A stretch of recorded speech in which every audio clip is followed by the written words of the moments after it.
Boa noite, irmãos, a graça e a paz. Vamos ficar em pé, nós vamos iniciar o nosso estudo hoje. Depois nós estaremos lendo a palavra de Deus. Vamos orar. Senhor, muito obrigado por mais uma vez estarmos aqui reunidos em Teu nome. Primeiramente eu quero Te agradecer pela Tua misericórdia, pela Tua graça, pelo Teu favor em nossas vidas. Obrigado, Deus, pelas pessoas que chegaram aqui também, por aqueles que depois irão assistir também o estudo, que o Senhor possa falar conosco através da Tua palavra. Perdoa, Senhor, também os nossos pecados, as nossas falhas, para que possamos nos apresentar diante de Ti, sabendo quem nós somos e quem o Senhor é. Que a Tua misericórdia, o Teu perdão, seja derramado sobre cada uma das nossas vidas. Que o Senhor nos dê sabedoria e graça agora, para que possamos aprender um pouco mais da Tua palavra. É o que eu oro agradecido em nome de Jesus. Amém. Pode se assentar, por favor. Bom, segundo o Ricardo, na última aula, ele falou sobre a igreja de Pérgamo, é isso? Quem veio? E hoje nós vamos falar sobre a igreja de Tiatira. Vamos abrir a palavra em Apocalipse, capítulo de número 2. A partir do versículo de número 18, nós estaremos lendo. Então hoje é sobre Tiatira.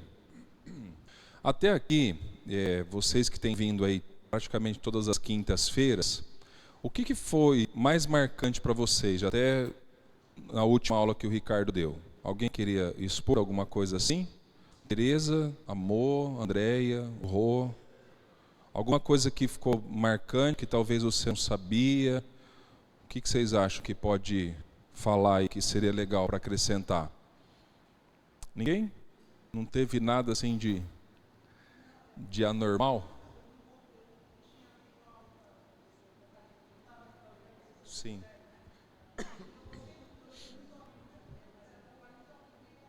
Sim.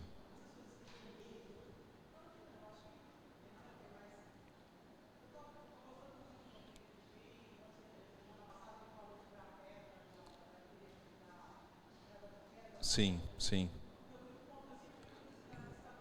Legal. Legal.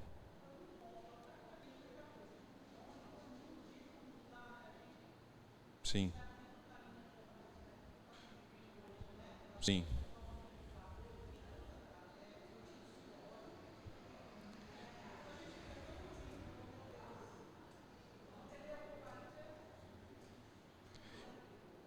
A gente vê que a Bíblia está se cumprindo de fato, né? Isso. Essa é a impressão que eu tenho.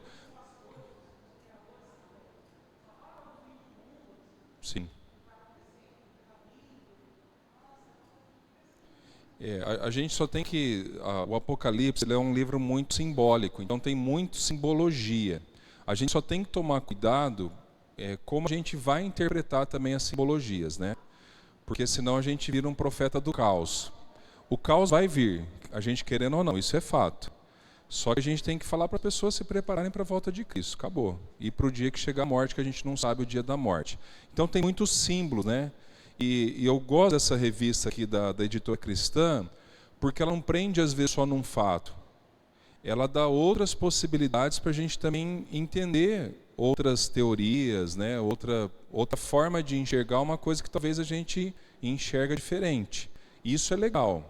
Isso é conhecimento. Agora, uma coisa que a gente tem que tomar muito cuidado é que tem assunto, gente, que não vai dar para resolver 100% em Apocalipse. Um deles, a gente sabe quando Jesus vai voltar? Não.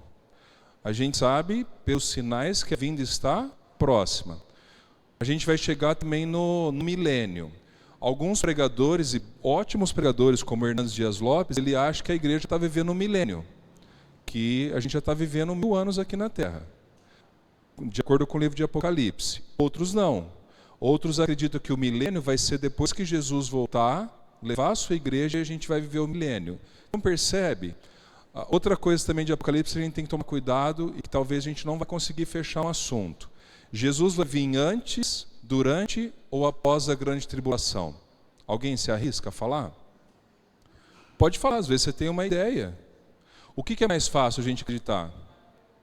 Na pré, ele vem antes. Todo mundo quer isso aí. Se eu chegar para você e falar assim, você quer uma vida de sofrimento ou de tranquilidade, Paulo? O que você responde? Tranquilidade. Só que depois da Covid, eu percebi que a gente não tem também controle sobre isso. Jesus pode voltar no final da grande tribulação e a gente enfrentar tudo o que vai estar escrito aqui em Apocalipse, que a gente vai ver lá na frente. Mas o que é bom? Você ter conhecimento. Você vai fechar, eu participei muito de seminários, né, teológicos, e tinha gente que brigava na sala de aula, defendendo uma teoria. E eu hoje, já há 17 anos pastoreando a igreja, eu já não brigo mais. Você quer achar que Jesus vem antes? Pense do seu jeito. Você quer achar que Jesus vem no meio? Pense do seu jeito. No final, pense do seu jeito. Agora, a única coisa que a gente não pode vacilar é estar preparado. Se vem antes, glória a Deus, lucro para a gente. Se vem no meio, glória a Deus. E se vem no final, glória a Deus. Não vai ter jeito. Às vezes a gente fica com uma leitura bíblica, uma leitura romântica da Bíblia. O que é uma leitura romântica? A gente acha que Deus vai nos poupar de tudo. Nem sempre, meus amigos. Israel ficou no cativeiro babilônico durante 70 anos. Lembre disso. Quando José foi levantado para tirar, quando Moisés foi levantado para tirar o povo da escravidão, quem se lembra quantos anos Israel estava cativo do Egito? Alguém lembra? Você lembra, Mário? Não lembra? Quase 400 anos. Aí a gente fica assim, não, comigo não vai ser. Irmão, a gente não sabe. E aquele povo padeceu, sofreu. Israel ficou 40 anos no deserto, padeceu, sofreu. Então não fique achando que a nossa geração é o alecrim, né, dourado que nasceu no campo sem ser semeado. Para! Se Deus tiver que fazer, Ele vai fazer. Então os assuntos que a gente tem em Apocalipse, eles apontam o que vai acontecer. Então a gente tem que estar preparado. Lógico que controle a ansiedade também, né? Porque a ansiedade pode deixar você pirado. Tem gente que armazena água, feijão, arroz, sabia disso? Eu morei num condomínio Cidade da Criança, tinha uma mulher lá que ela armazenava água. Está fazendo da casa dela um depósito de água. Por que você faz isso? Não, eu já estou armazenando aqui, a minha ideia é comprar um sítio, porque é verdade. Porque no sítio tem água, consigo plantar, e aí Jesus volta, e, sabe, aí começa a ficar neurótico, gente. Né, você já viu aqueles... Eu estou só comentando antes para a gente entrar depois na Tiatira, tá? Algumas pessoas na internet que fazem depósito de feijão em garrafa PET, tem um monte. Oi? Que fazia isso? Ah, então, eles devem ser ensinados a isso, né? Tem um filme agora que lançou também, que uma menina, como que chama aquele filme que a gente assistiu, amor? Que é o bunker, que ela entra no bunker e tem tudo lá para ela sobreviver. E o mundo está acabando, mas ela entrou lá, está tudo reservado. Os americanos têm muitos que fazem isso, deixam estocado. Você não precisa viver dessa maneira, né? É que nem na Covid, né? O povo, agora...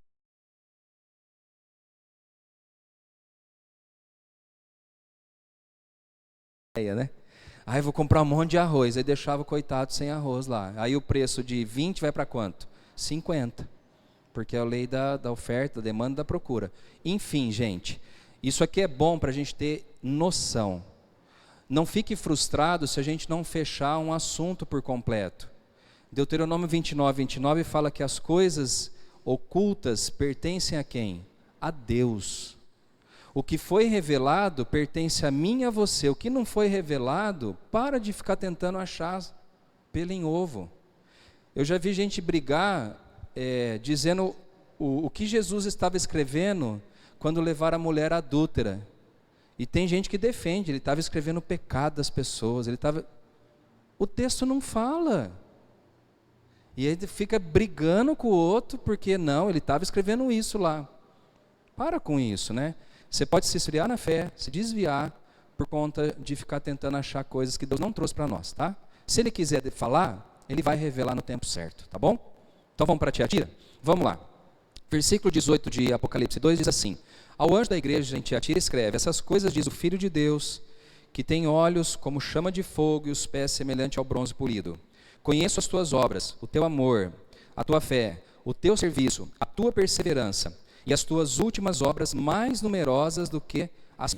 O tolerares que essa mulher Jezabel, que a si mesmo se declara profetisa, não somente ensine, mas ainda seduza os meus servos a praticarem a prostituição e a comerem coisas sacrificadas aos ídolos.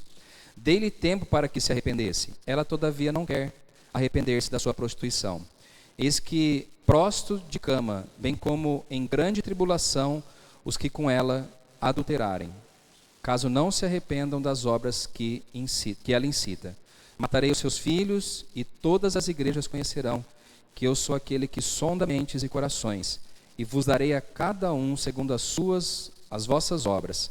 Digo, todavia, a vós outros, os demais de Tiatira, tantos quantos não têm essa doutrina e não conheceram, como eles dizem, as coisas profundas de Satanás. Outra carga não jogarei sobre vós. Então somente conservai o que tendes até que eu venha. Ao vencedor que guardar até ao fim as minhas obras, eu lhe darei autoridade sobre as nações. E um cetro de ferro as regerá e as reduzirá a pedaços como se fossem objetos de barro. Assim como também eu recebi de meu Pai, dar-lhe-ei ainda a estrela da manhã. Quem tem ouvidos, ouça o que o Espírito diz à igreja, ou às igrejas, melhor dizendo. Então vamos falar um pouco sobre Tiatira.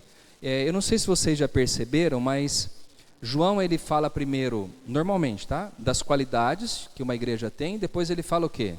Tenho, porém, contra ti. Sempre, irmãos, sempre não. Esse aqui foi exagero de palavra, de expressão.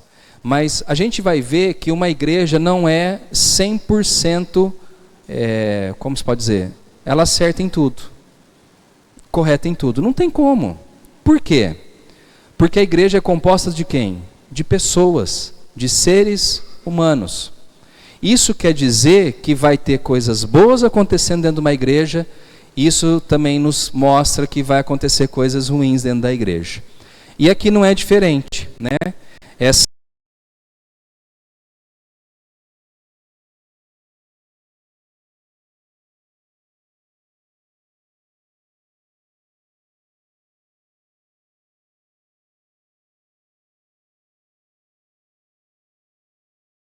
igreja aqui de Tiatira, ela vai ter alguns elogios, mas ela também vai ter repreensões que Deus faz de coisas que eles estavam aceitando dentro da igreja, tá?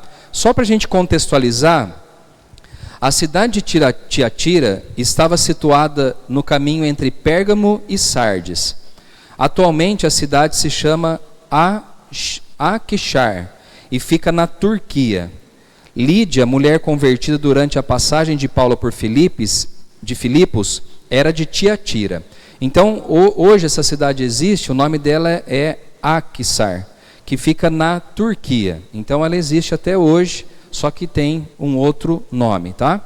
Politicamente, essa cidade não tinha nenhum destaque, sendo a menos importante das 7 igrejas. Então, falando da questão econômica e política, essa cidade aqui de Tiatira era uma cidade politicamente fraca.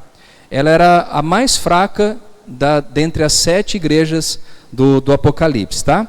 Havia em Tiatira grupos organizados de artesãos e profissionais, semelhantes às associações profissionais de hoje, mas com elemento religioso de influência pagã. Por isso que a cidade era pobre, né? Porque a minha esposa é artesã e tem outros artesãos, né? As pessoas não dão valor à arte, né? Mas essa cidade aqui, eles tinham esses artesãos e eles faziam artesanatos com cunho religioso. Você já viu artesanato com cunho religioso? Ou místico? Você vai pegar essa argolinha aqui, você vai pendurar lá não sei aonde na sua casa, e aí vai purificar o ambiente. É esses artesãos que tinham naquela igreja, né? E pior, né? Que eram de influência pagã, ou seja, de influência maligna, tá? Então era uma cidade composta desses artistas aqui, desses artesãos e profissionais. Vamos falar como Cristo então se apresenta a essa igreja. Deixa aberto aí sua Bíblia. Nós vamos pegar no comecinho aqui do 18, que ele fala a respeito disso. Ele diz assim, ao anjo da igreja em Tiatira escreve: essas coisas diz o Filho de Deus, que tem olhos como chama de fogo e os pés semelhantes ao bronze polido. Então, de que forma Jesus se apresenta àquela igreja? Vocês conseguiram identificar? Tem 3 formas aqui. A primeira delas é o quê? Ele se apresenta como Filho de Deus. O que isso quer dizer, essa expressão, né? Essa expressão em Apocalipse, ela só aparece nesse texto aqui. Jesus como Filho de Deus. É comum em outros livros, no Novo Testamento, especialmente no de João, como descrição de Jesus Cristo. Ela é uma declaração da divindade de Cristo, revelando a sua autoridade. Então, quando Cristo se apresenta a essa igreja, ele está falando: olha, eu sou o Filho de Deus, eu sou o Verbo encarnado, eu tenho autoridade. É alguém que tem autoridade, ele está revelando a sua autoridade à igreja. Segundo, ele fala que esse Cristo, ele tem olhos como chama de fogo. Alguém consegue traduzir isso? O que quer dizer olhos de fogo? Aliás, se alguém fala assim: olha, eu conheço um Deus, eu conheço um Cristo que ele é o Filho de Deus, ele tem olhos de fogo e os pés dele é semelhante ao bronze polido. Qual que é a figura que você faz na sua mente? Um ser estranho, não é? Né? Vem primeiro, ele mostra o Filho de Deus, aí os olhos, imagine um olhar de fogo, e aí os pés como de um bronze ou de um latão bem polido, né? É diferente, né? Por isso que eu falo que Apocalipse tem muito símbolo. Talvez João naquela época não conseguiu descrever o que talvez para hoje a gente descreveria de maneira fácil, mas ele está dizendo esse olhos de fogo por um motivo. Alguém sabe? Alguém quer tentar arriscar? O que vocês acham que é o olhar de fogo? Fala que lá tem um olhar de fogo. Sabe o que isso quer dizer? Que o olhar de Cristo, ele tem a percepção perfeita e profunda de todas as coisas, e nada escapa ao seu juízo. Aqui está dizendo que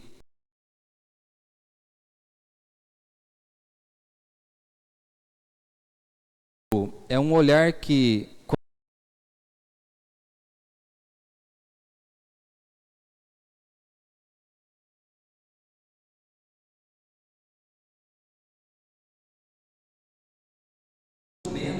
prova os homens. O olhar dele prova os homens, porque o olhar de Cristo, ele não enxerga como a gente enxerga, ele enxerga por detrás, o que está em oculto, aquilo que ninguém pode enxergar. Isso é bem pertinente para a gente falar, né? Jesus, quando andou aqui como homem na terra, ele teve várias revelações nesse sentido. Ele sabia a intenção das pessoas quando estavam falando alguma coisa contra ele.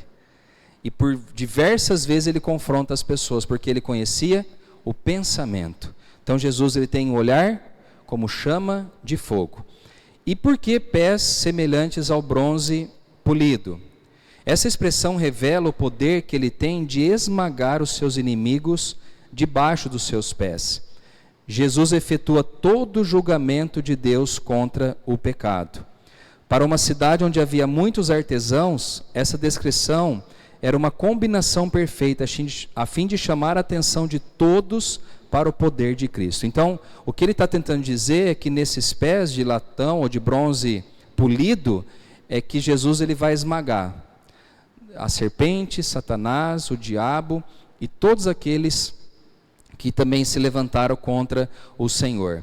Aqui fala do poder, né? Do julgamento de Deus contra o pecado. Então Jesus, ele tem poder para julgar o pecado. Agora nós vamos falar sobre os elogios que Jesus faz a essa igreja. Vamos ler comigo o versículo 19 agora, por favor? Alguém pode ler para mim, bem alto? 19.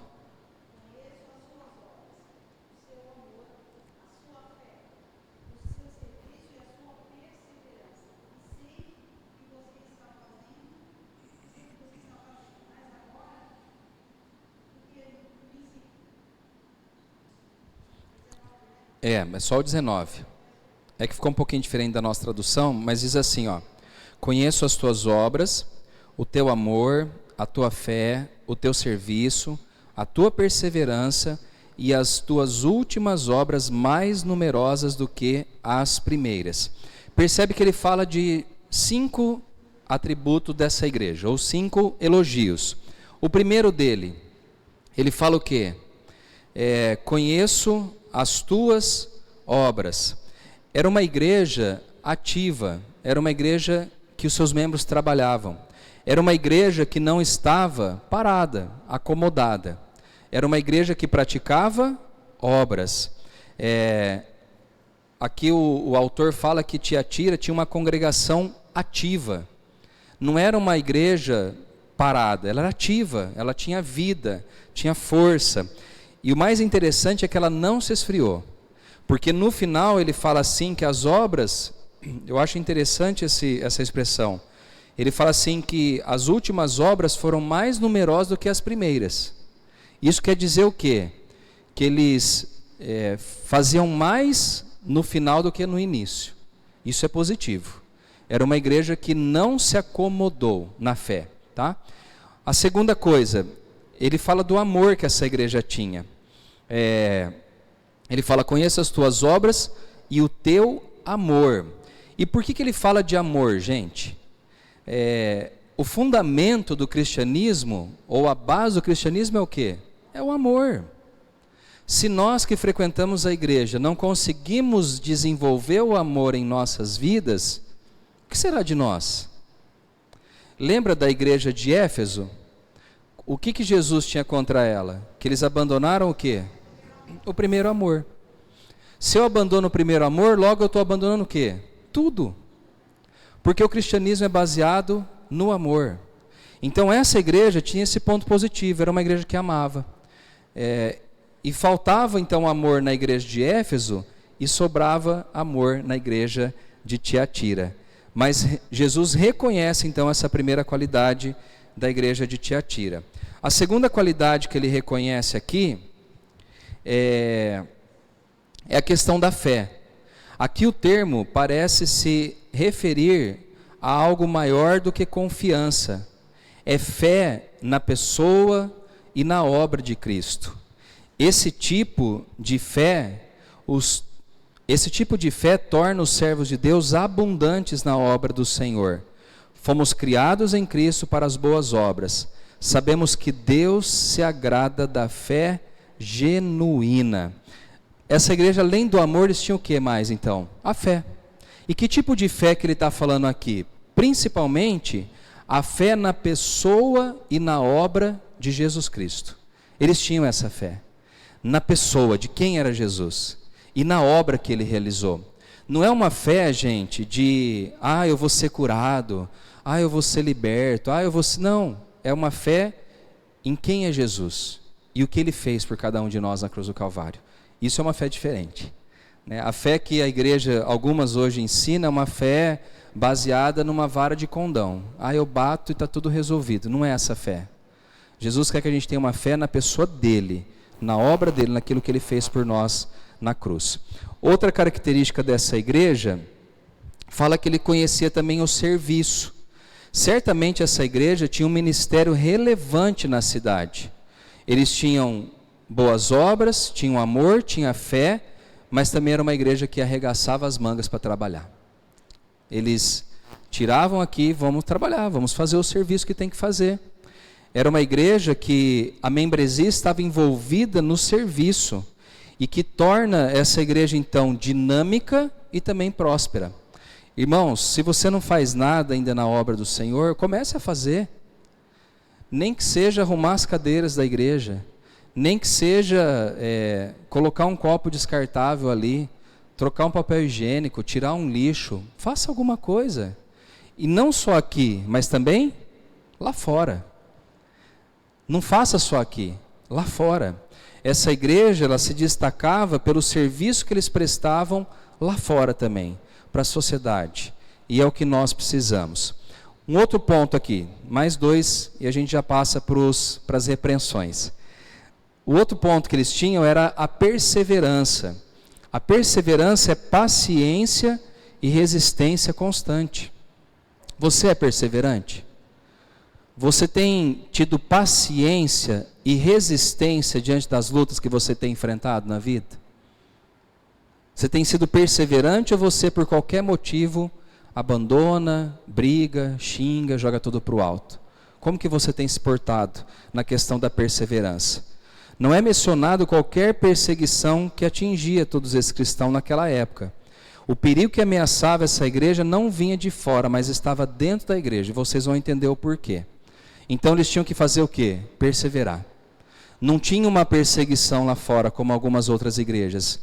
Eles tinham problemas internos. E quando a gente tem problema interno, a gente tem que fazer o quê? Perseverar. Tá bom? E por fim aqui, as obras deles eram cada vez mais abundantes. A igreja era ativa na obra local. Ao invés de esfriar, eles se tornavam cada vez mais abundantes no serviço. Em muitas congregações, as questões internas trazem esfriamento ou paralisia, mas isso não ocorria na igreja de Tiatira. Então, por mais luta que eles tinham internamente, isso não impediu deles fazerem a obra do Senhor. Pelo contrário, né? Fala que eles se tornavam cada vez mais abundantes no serviço do Senhor. Tá? Então, que o tempo não esfrie o meu coração e o seu coração. Que o tempo não impeça eu e você de continuarmos fazendo aquilo que o Senhor nos chamou para fazer. Que possamos ser diferente da igreja de Éfeso, né? Que deixou o primeiro amor esfriar. Mas que possamos manter essa chama acesa dentro dos nossos corações. Vamos lá agora para um outro ponto, que é o principal, e a gente está caminhando aí já da metade para o final. O que Jesus repreende então agora nessa igreja? É como a gente, né? Primeiro a gente fala assim, nossa Mariana, você é muito boa no que você faz, dá um monte de elogio, mas, nossa, você é assim, assim, assado, né? É como um pai que vai falar às vezes do filho. É uma bênção, mas tem dia que... E aqui não foi diferente.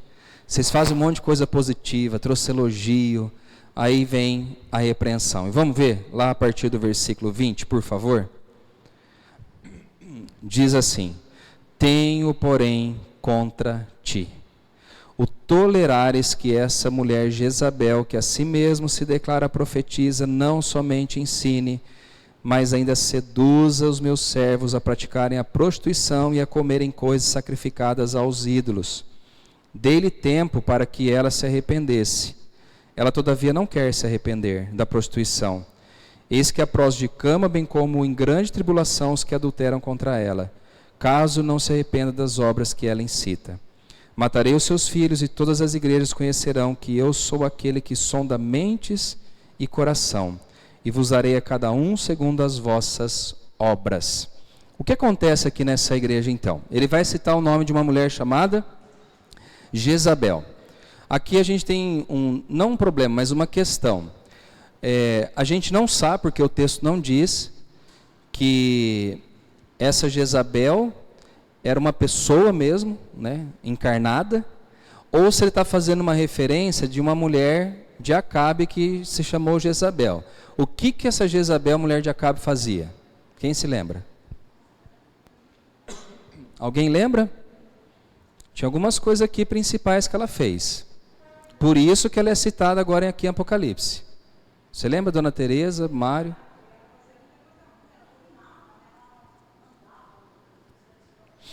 Isso, mas vamos lá. Mas qual que era a ideia, o intuito dela? Fazer o que com Israel?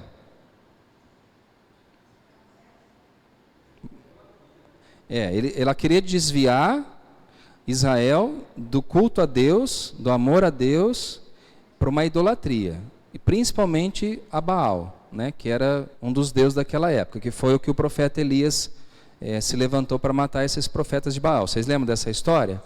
Então agora ela está falando dessa mente maligna, talvez de uma mulher, não sei se o nome dela era Jezabel de fato, ou se ela tinha esse espírito de Jezabel, no sentido assim, na mesma ideia, de fazer com que o povo adulterasse. Aqui também tem uma coisa interessante, que pode ser um adultério de fato consumido, ou um adultério no sentido de se desviar dos caminhos do Senhor, porque também isso é adultério. Né? Quando eu começo a me desviar dos caminhos de Deus e começo a procurar outros deuses, eu estou fazendo o quê? Adulterando do mesmo jeito. E Deus no Antigo Testamento ele fala muito disso, que a idolatria nada mais é do que um adultério. Você está indo buscar naquilo que era para buscar no seu Deus em outro Deus. E Jezabel ela fez isso com o povo israelita. Ela tirou o foco, ela falou, nós vamos acabar com o culto a Deus e nós vamos colocar o culto a Baal.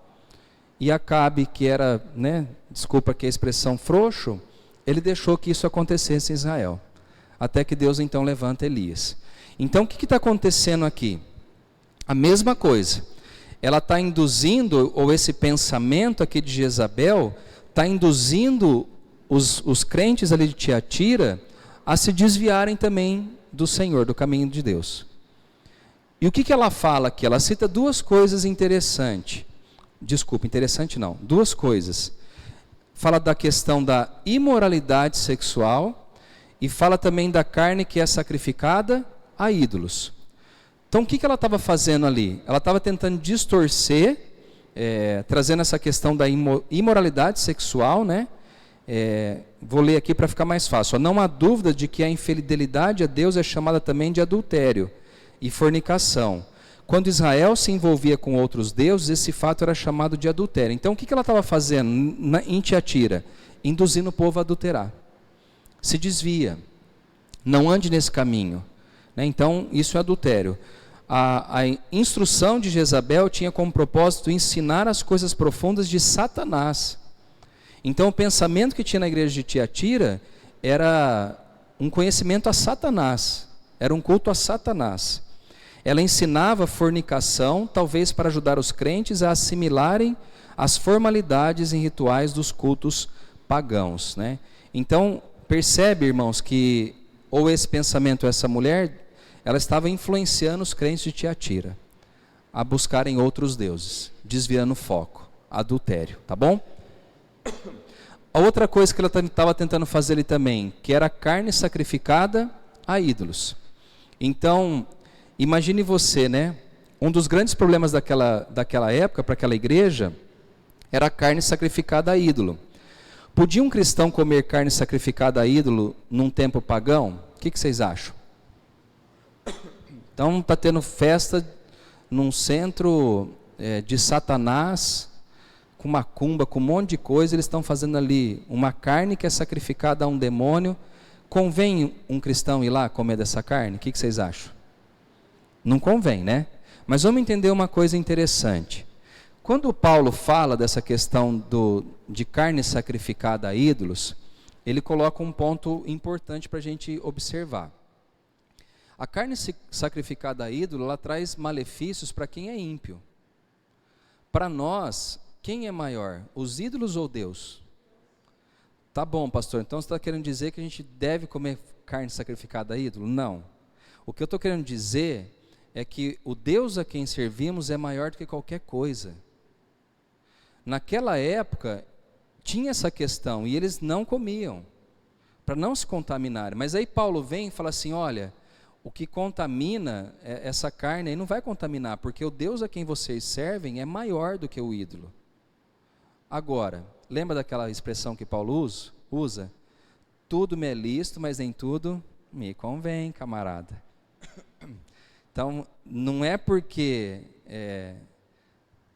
eu posso comer porque Deus é maior, que você vai se empanturrar disso, não é isso. Não vai tentar Deus com isso, É que nem eu já vi algumas pessoas, não, pode chutar trabalho de macumba. Eu não tenho essa fé.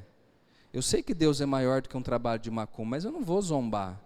Eu não vou colocar, não vou desprezar ou menosprezar o mundo espiritual. Porque eu sei que Satanás também, ele tem a sua força, não maior do que Deus. Deu para entender isso, gente?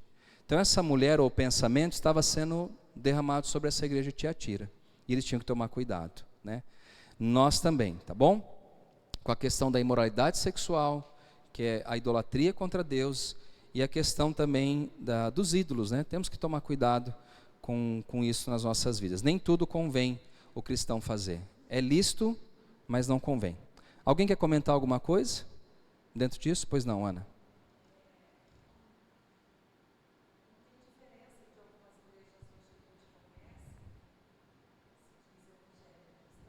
É.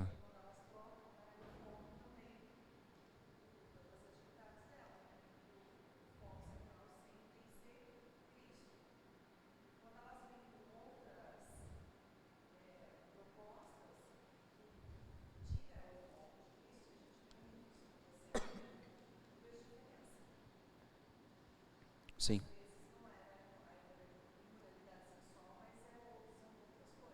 Uhum.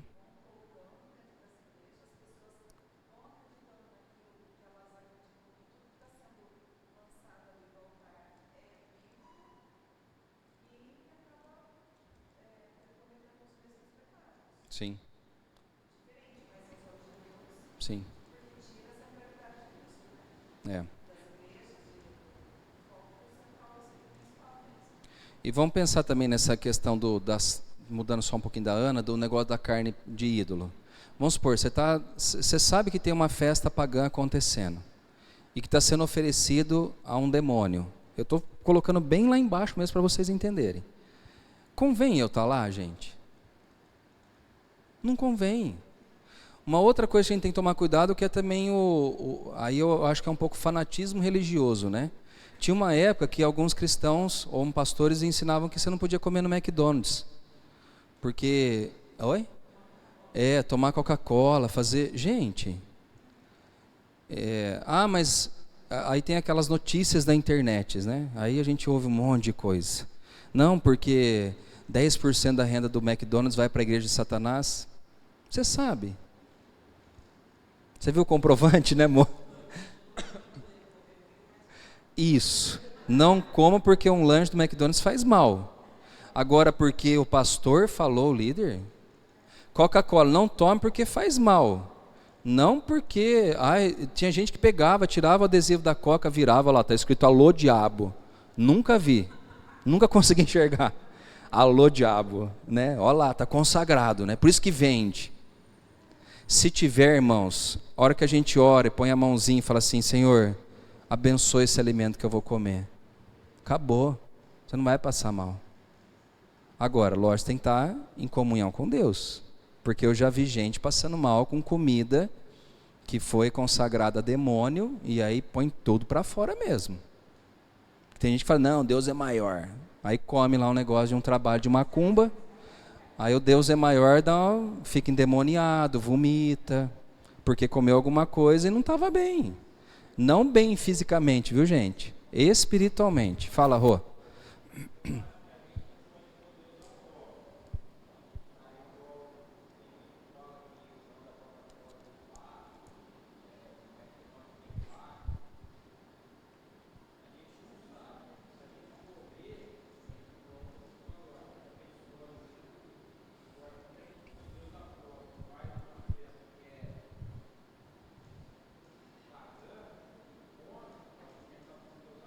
É isso aí.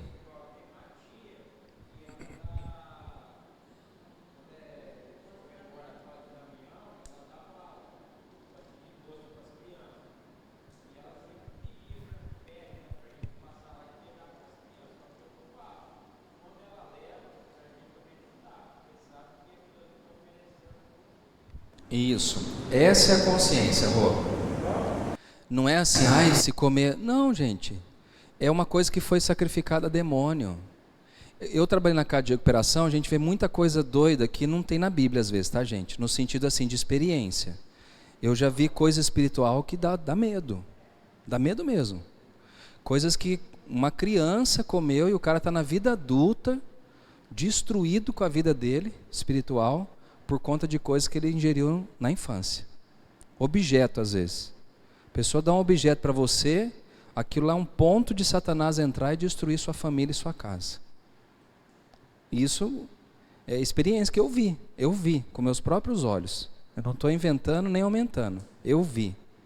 Né? E vi gente vomitar, e vi gente passar mal, vi gente ficar endemoniada, vi demônio falando que entrou na vida da pessoa lá quando nasceu e que estava até aquele dia ali dentro, mas teve que sair.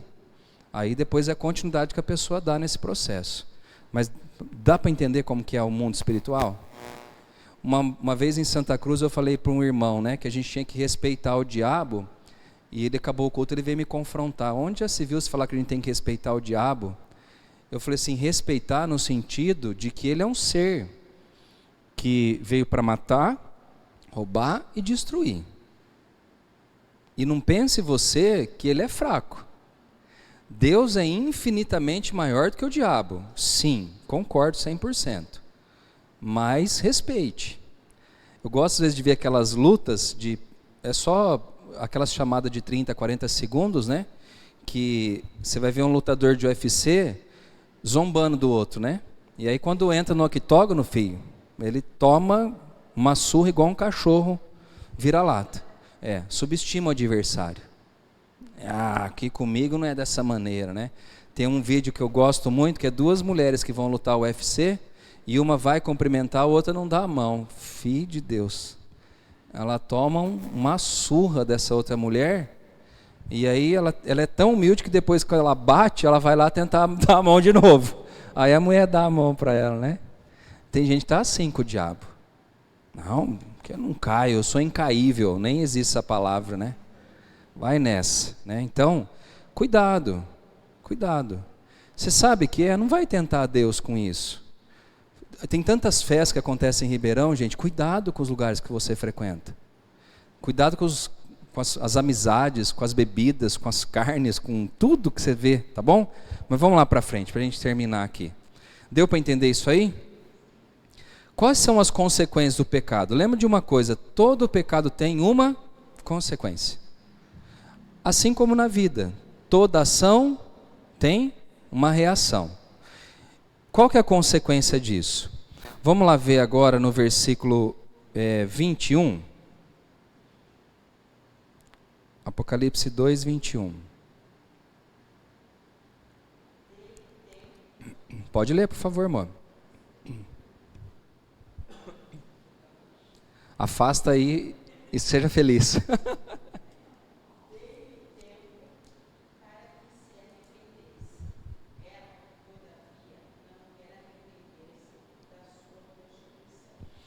Beleza, segura aí então. Primeiro, qual que é a consequência? Jesus está dizendo, eu te dei um tempo. Lembra disso, gente? Deus, Ele sempre vai dar oportunidade para mim e para você. E graças a Deus por isso. Porque hoje eu estou aqui porque Ele me deu uma oportunidade. Podia não estar mais, como alguns não estão. Então, eu te dei um tempo para que você arrependesse. Mas você não quis se arrepender. Esse é o pior, né? Às vezes, Jesus está falando para mim, se arrepende. E a gente está o quê? Eu não quero, eu vou me manter firme nesse pecado que eu estou praticando. Eu nasci assim e vou morrer assim. Depois vem a consequência, qual que é? Eis que prostro você na cama. Eu te dei a oportunidade para arrepender, você não se arrependeu, então eu vou fazer o quê? Vou te deixar na cama. Essa não era uma cama da prostituição, mas a cama do sofrimento, da dor, uma cama da tribulação.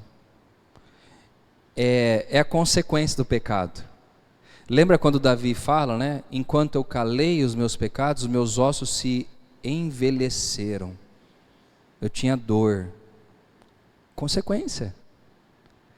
Uma hora vem, né, a consequência daquilo que a gente faz. E eu vejo também esse sofrimento aqui, e ele diz isso, né? Eu te coloco de cama, bem como em grande tribulação, os que adulteram, caso não se arrependam das obras que ela incita. Percebe que ainda ele está tendo um olhar de misericórdia. Ele falou assim, eu vou te colocar de cama para que você se arrependa.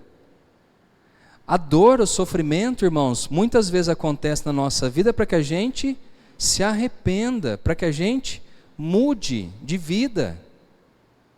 Já ouviu testemunho de pessoas que se converteram no leito de morte? Várias. Aliás, diz que as orações mais sinceras são feitas dentro de hospitais e presídios. Mais em hospital. Por quê? Porque ali o cara está vendo que ele vai partir mesmo. E alguns falam, Senhor, pisei na bola a vida inteira. Mas aí, nesse caso aqui, não teve, né, esse arrependimento. E ele diz assim, ó, no final, matarei os filhos e todas as igrejas conhecerão que eu sou aquele que sonda mentes e corações, e vos darei a cada um segundo as suas obras. Então ele fala, olha, eu vou pagar cada um com as obras que cada um cometeu. Mas lembre de uma coisa, Deus ele sempre vai dar uma oportunidade para a gente se arrepender. Sempre é uma expressão, né? Mas ele vai dar oportunidade. Mas chega uma hora que às escapa a oportunidade, né? É que nem aquilo, mas deu certo sempre, mas pode ser que um dia não dê certo. Eu sempre passei no sinal vermelho, roleta russa, sempre deu certo, mas pode ser que um dia alguém, né, também passe no sinal verde na hora que está passando o sinal vermelho, e pode dar errado, né? Então que Deus nos dê graça, é a única coisa que eu peço a Ele, porque o pecado tem consequência, né? Que Deus tenha misericórdia de cada um de nós. Que Deus fale conosco, né? Através dessa igreja aqui de Tiatira, para que a gente possa consertar as nossas vidas naquilo que é necessário que haja conserto. E por fim, vamos falar das promessas, né? De que se nós servirmos a Cristo, nós teremos promessas, nós seremos abençoados, nós seremos galardoados. E aí eu termino lendo o versículo 26 ao 29, que diz, ao vencedor que guardar até o fim as minhas obras, eu lhe darei autoridade sobre as nações. Você podia dizer comigo, ao vencedor que guardar até o fim. Vamos lá? Ao vencedor que guardar até o fim. É até o fim. Não tem jeito. Não é até metade. Não, quando eu chegar nos 40, 50, eu dou uma parada. É até o fim. É todos os dias. É até o dia da nossa partida que a gente não sabe, ou até o dia da volta de Jesus. Mas ele falou, aquele que guardar até o fim, as minhas obras eu lhe darei autoridade sobre as nações, e com cetro de ferro as regerá e as reduzirá a pedaços, como se fossem objetos de barro. Aqui fala que nós teremos autoridade para julgar as nações, gente, juntamente com Cristo. Não é interessante isso? É estranho, né? Porque como eu vou julgar nações, povos e assim por diante, isso vai ser para aquele que perseverar até o fim. É para aquele que herdará a salvação, a vida eterna em Cristo Jesus. É aquele que receberá a coroa da vida. E não sou eu que estou falando, é a própria palavra. O cetro, ele representa o quê? Autoridade. Lembra da rainha Esther? Ela foi entrar na presença do rei Assuero. Se ele não abaixasse o cetro, ela estaria morta. Cetro fala de justiça, de autoridade, de poder. Eu e você, se estivermos em Cristo até o fim, perseverarmos e formos com Ele para a salvação, nós estaremos exercendo autoridade sobre todas as nações. Não me diga quando, ou não me pergunte, melhor dizendo, quando será isso? Não sei. Não sei se vai ser antes do milênio, no milênio, não sei. Eu só sei que nós vamos julgar. E aqui está dando a entender que nós julgaremos aqueles que não forem salvos, juntamente com Cristo. Tá bom? Alguém tem dúvida quanto a isso? Não? Então vamos lá. Vamos terminar aqui.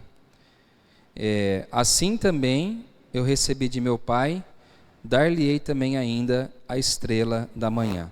A referência que nós temos da estrela da manhã é sobre Jesus. Ele é a estrela da manhã. Então aqui fala dessa presença de Cristo sobre nós, no dia que nós estivermos na eternidade com o Senhor. E aí ele termina dizendo, ouça, ou quem tem ouvidos ouça, o que o Espírito diz às igrejas. Que o Senhor nos abençoe, né? Que o Senhor nos ajude. Semana que vem nós vamos falar sobre a igreja de Sardes, e hoje a gente termina aqui da igreja de Tiatira. Alguém tem alguma dúvida com relação à igreja de Tiatira? Ou algum comentário? Pois não. Deixa eu ver aqui. Que é pelo aplicativo, Mário?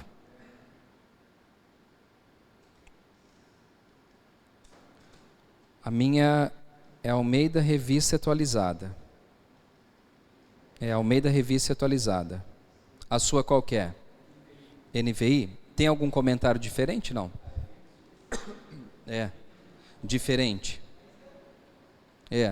A gente usa no projetor a NVI. Mas essa aqui eu tenho usado mais, que eu acho que ela tem uma linguagem melhor do que a da NVI. Essa revista atualizada, né? Eu coloco pelo aplicativo, é um pouquinho mais fácil.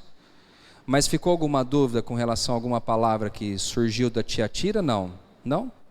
Então tá. Vamos orar? Vamos ficar em pé, gente? Terminei um pouquinho mais cedo. Ainda dá tempo de você chegar em casa, jantar e dormir cedo ainda. Né, dona Paula? Nem janta, né? Já jantou já, né? Vamos orar. Senhor, muito obrigado por essa noite. Te dou graças por tudo que o Senhor tem feito na nossa igreja, em nossas vidas. Eu te agradeço porque até aqui, Pai, o Senhor tem abençoado o teu povo e abençoado cada um de nós. Obrigado pela aula de hoje, pela igreja de Tiatira que nós aprendemos aqui e que possamos trazer também para as nossas vidas os ensinamentos que foram levantados. Que o Senhor possa abençoar o teu povo, abençoar a nossa igreja aqui também, para que ela seja relevante ao nosso bairro, à nossa cidade e a todos os nossos familiares e amigos também, Pai. Nos dispensa agora em paz, em segurança para as nossas casas e que o Senhor permaneça conosco no restante dessa semana. É o que eu peço e agradeço em oração, em nome de Jesus. Amém. Gente, obrigado. Semana que vem, então, Sardes, não perca as aulas. A aula de hoje vai ser colocada na quinta que vem no YouTube, tá bom? Então, se você quiser reassistir, fique à vontade. Deus abençoe a todos.